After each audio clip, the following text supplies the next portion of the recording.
इस इंस्टीट्यूट से कोमल राठी ने अपनी कॉम्पिटिटिव एग्जाम्स की तैयारियां की। लाइक कि वो क्वेश्चन सॉल्व कर देते हैं, डाउट सॉल्व कर देते हैं। मात्र 15 दिन की तैयारी में जेई एडवांस का एग्जाम क्लियर किया। मम्मी ने ये बोला कि पहले अपनी पढ़ाई पे फोकस करो, काम तो साथ में होता ही रहेगा। मेंस में है 99.8 परसेंटाइल, नीट में है 2300 एंड जेई एडवांस में 4000 का। एक ही साल में 3 कॉम्पिटिटिव एग्जाम्स पास की। सर एमबीबीएस तो मेरा बचपन से ही ड्रीम है। मेडिसिन को लेके मैं बहुत खुश हूँ क्योंकि रोहतक पीजीआई एक ड्रीम इंस्टीट्यूट है लोगों का। उन्होंने 3 एग्जाम एक ही साल में कर रिकॉर्ड बनाया। मैं 1 बजे तक भी जागी तो मेरी मम्मी मेरे साथ 1 बजे तक जागी हैं। हरियाणा प्रदेश की पहली ऐसी बेटी जिसने एक ही साल में 3 कॉम्पिटिटिव एग्जाम्स पास की। एग्जाम को पास करना अपने आप में एक बड़ी अचीवमेंट है। सर इसके पीछे राज तो सिर्फ मेहनत ही है, जो पेरेंट्स ने की है, मैंने की है। एंड कोचिंग तो लाइक कि वो क्वेश्चन सॉल्व कर देते हैं, डाउट सॉल्व कर देते हैं। एंड यही राज है कि अपने दिन रात पढ़ाई करनी और कोई भी फालतू की चीज़ों में ध्यान ना देना।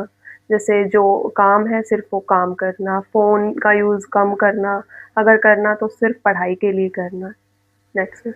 अच्छा, सबसे पहले क्या आपने किस चीज़ की तैयारी चल रही थी कि आपने वो सबसे पहले एग्जाम क्लियर किया? सर सबसे पहले मेरा ध्यान सिर्फ नीट पे था।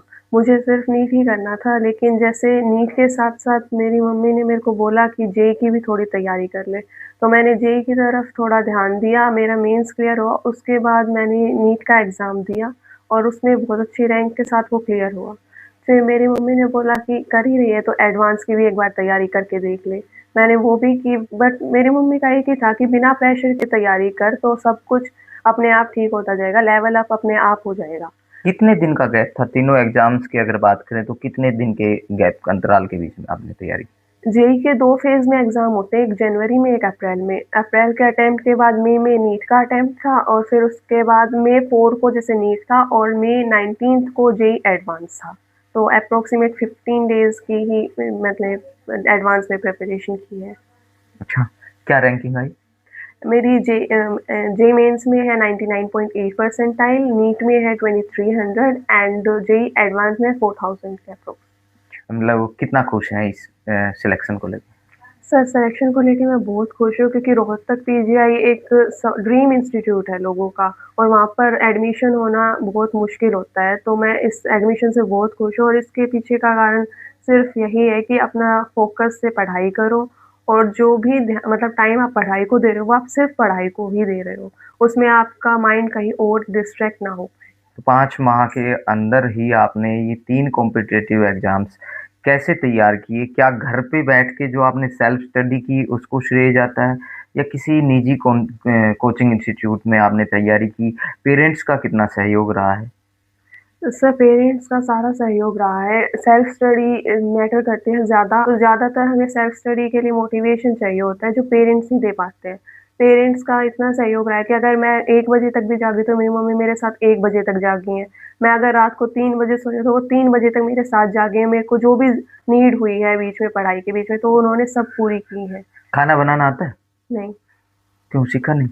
नहीं मतलब मम्मी ने ये बोला कि पहले अपनी पढ़ाई पे फ़ोकस करो, काम तो साथ में होता ही रहेगा। तो तो जैसे छोटे-मोटे काम कर लेते हैं लेकिन ज़्यादा नहीं आते। कभी ऐसी सिचुएशन आई है कि भाई मम्मी की तबीयत खराब हो गई, आपको 4 दिन पढ़ाई में डिस्टर्बेंस हुआ? मम्मी की तबीयत यूजुअली थोड़ी बहुत ख़राब हो ही जाती है, तो पढ़ाई में डिस्टर्बेंस, एक तो माइंड भी डिस्टर्ब रहता है कि मम्मी की तबीयत ख़राब है और फिर ऊपर से थोड़ा बहुत काम तो करना ही पड़ता है। अगर ये डिस्टर्बेंस नहीं होती शायद उन दिनों में, तो शायद आप रैंकिंग में थोड़ा और अबव होते। हाँ, ये मान सकते हैं सर। इंजीनियरिंग को छोड़ के मेडिकल को ही क्यों चुना?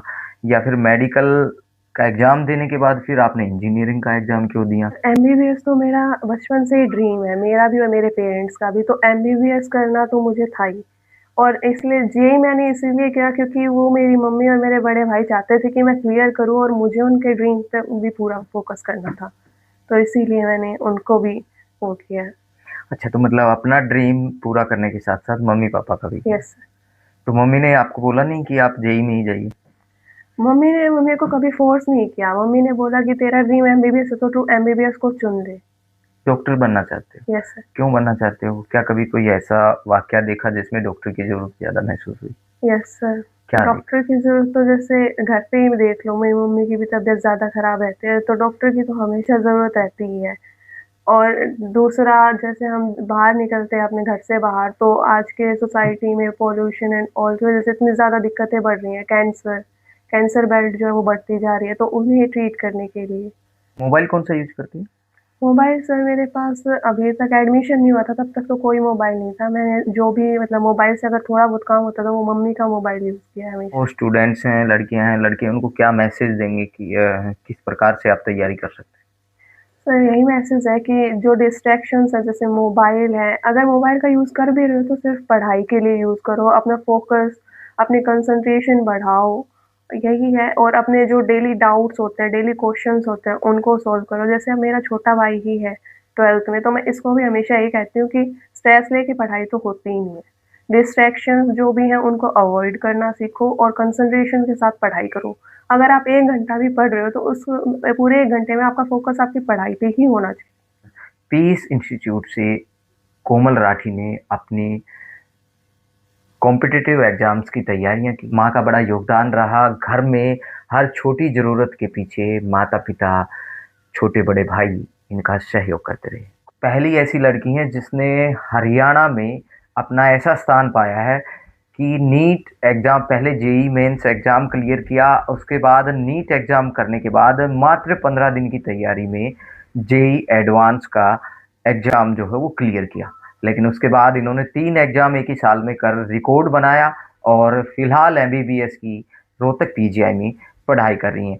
और अपने क्षेत्र की हरियाणा प्रदेश के बच्चों के लिए, लड़के-लड़कियों के लिए वो एक मिसाल हैं कि किस प्रकार से उन्होंने तैयारी की। 3 एग्ज़ाम क्लियर करना वो भी अलग स्ट्रीम्स में, वो भी एक अपने आप में बहुत बड़ी अचीवमेंट है। कोमल राठी का मानना है कि अगर डिस्ट्रैक्शंस ना हो, मोबाइल से दूर रहें और परिवार के साथ घुल-मिल के अगर परिवार का सपोर्ट मिलता है, माता-पिता का मिलता है, तो आप कोई भी मुकाम हासिल कर सकते हैं।